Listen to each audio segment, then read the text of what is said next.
Saudara, kita beralih ke informasi seorang oknum pegawai bank membobol uang senilai 1,5 miliar rupiah untuk bermain judi online. Pelaku terancam hukuman 15 tahun penjara.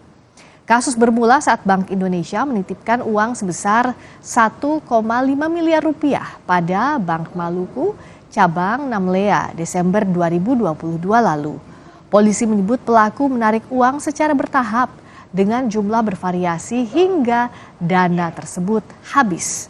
Pelaku selalu mengakali sistem perbankan sehingga terkesan uang tersebut masih utuh dan tersimpan. Selain untuk kebutuhan sehari-hari, tersangka mengaku uang hasil curian juga dipakai untuk bermain judi online. Nah, setelah itu secara bertahap pelaku juga melakukan menarikan uang itu.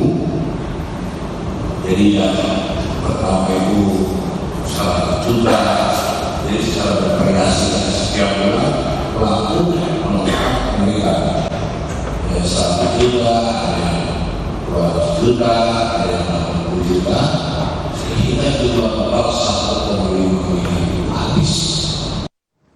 Masih terkait judi online, Saudara, Menteri Sosial memastikan korban judi online tetap berhak menerima bansos jika memang terdata sebagai penerima bansos.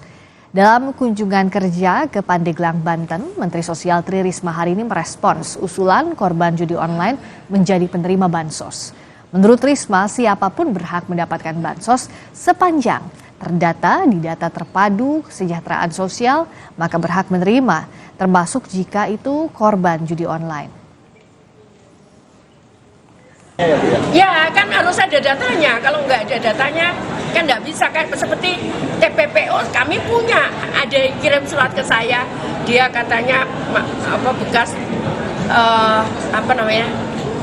tahanan berkas korban HAM berat gitu. Ya sepanjang dia miskin ya iyalah dia berat. Ya kan, judi online sepanjang dia miskin ya dia berat. Ya kan, pokoknya tidak dilarang oleh negara ya saya siap gitu kan.